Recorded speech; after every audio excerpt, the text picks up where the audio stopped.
Is it a sin to read smutty books? Parents, don't panic if you got littles in the car. I'll keep this PG rated. I was recently asked by the moms ministry at our church a really candid, vulnerable, and important question. Is it a sin to read smutty books? Now, I don't read a lot of fiction, to be honest with you, so this isn't my world. But my family reads a lot of fiction. I have voracious readers for children and a wife. And the other day there was a book, a really popular fictional book, and I asked my daughter how it was. And she said, oh, it was great. It was really funny. And I said, was it spicy? Which I think is the new slang for sexual. Was it smutty? And my daughter said, this one part, but I skipped over it.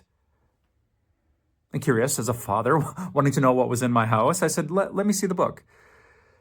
And so she brought me the book, and just, I wasn't trying to lead myself into temptation or anything, but I read the page with the sex scene, and then the second page of the sex scene, and the third, and the fourth, and the fifth. And I thought, whoa. This is a super popular book that I saw at local bookstores, like as the thing you needed to buy your best summer read. And it just made me wonder, maybe this isn't my world. I think a lot of guys struggle with more explicit video-based pornography, and maybe a lot of women are kind of drawn into these overly romanticized, not realistic kind of scenes of intimacy, romance, and sex. So is that a sin? Good question. I try to be really, really careful, kind of learning from the past, not to have like black and white rules. Here's the list of movies and shows and books you can read and watch, and here's the ones you absolutely can't. I think sometimes the issue is a bit more nuanced than that. So let me give you some principles as a person, maybe as a woman. Can you read these kind of books? What do we know? Well, we know in Matthew chapter 5 that Jesus says that lust is serious to God. You've heard it said, don't commit adultery in the 10 Commandments, but Jesus said, I tell you the truth, if you look at someone lustfully, it's like you've already committed adultery with them in your mind. And so if this is leading you to lust, the kind of sexual pleasure that's happening outside of the covenant of marriage, Jesus would want you, 1 Corinthians 6, verse 18, to flee from that sexual immorality. In fact, do you know the word pornography comes from a Greek phrase, pornographos? Porno being sexual immorality or something connected to prostitution, and graphos meaning writing.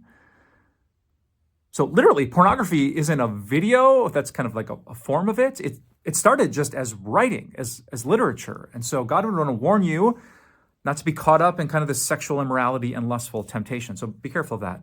Number two, I got my Bible open right now to Ephesians chapter 5, which is a long section about marriage. It says a husband must love his wife as Christ loves his church, and a wife must respect her husband. Can I tell you what happened in my marriage? Unfortunately, when I came into marriage, I had a pretty long history with pornography. And I didn't try to pressure my wife into, doing any of that, but my wife told me years later that she always wondered what kind of expectations I had about sex because of what I had seen. And that breaks my heart to think about, that I brought that kind of pressure, that third party into our, instead of being something beautiful that we could explore and learn about together, there was this other thing that she felt she had to compete with. So often a woman's enjoyment of the marriage bed is connected to just feeling free and connected, but that got in the way. And I bring that up because I wonder if some of these books with all these sex scenes, some of these romantic depictions do the same thing to a woman's mind that perhaps more crass pornography does to a man's mind, and is that it gives us unrealistic expectations. We see these passionate depictions where it all seems so easy, where he's having fun and she's having fun, and it happened just like that. But I don't know, in my experience in talking to couples, I don't think most sex is like that. It's work.